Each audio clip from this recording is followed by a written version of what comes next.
It's a highly debated topic right now.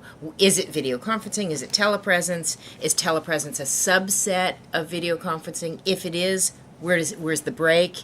I'm not even going to answer the question because everybody's answer is different, and the reality is it's an emerging market category. The definitions aren't set. It's going to be very fluid over the next couple of years.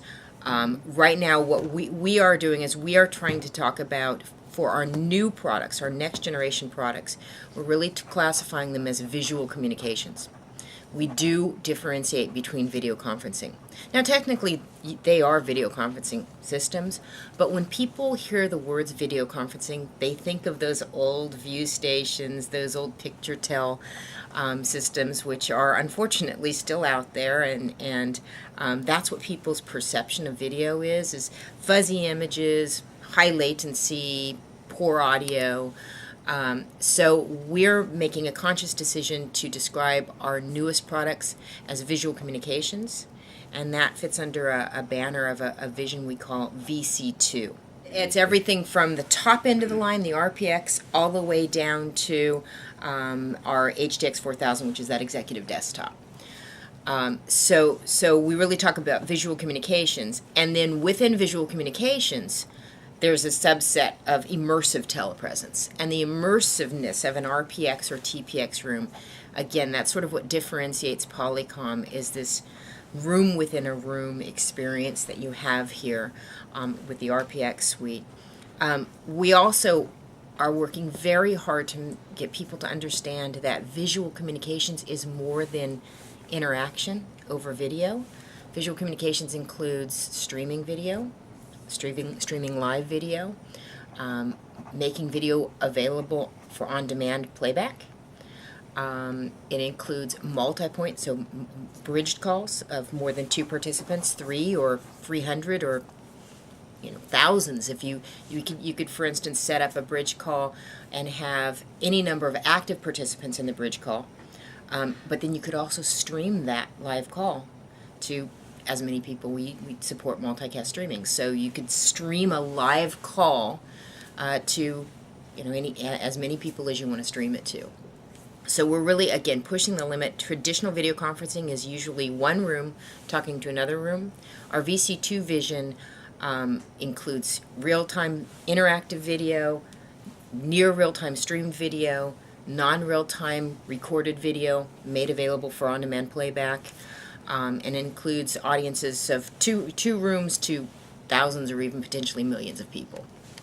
So really trying to sort of, I guess, open the market to the whole possibility of visual communication. One of the big barriers to traditional video conferencing achieving the level of interaction and quality that we see here is the limitations of ISDN networks.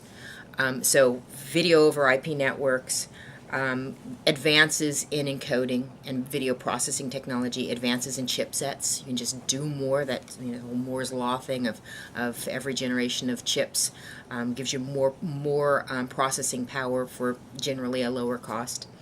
So those are the technology advances, but there have also been socioeconomic factors: the rising cost of fuel, globalization.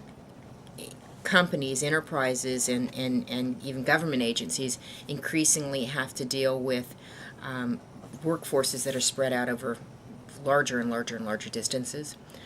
So globalization has been a big factor.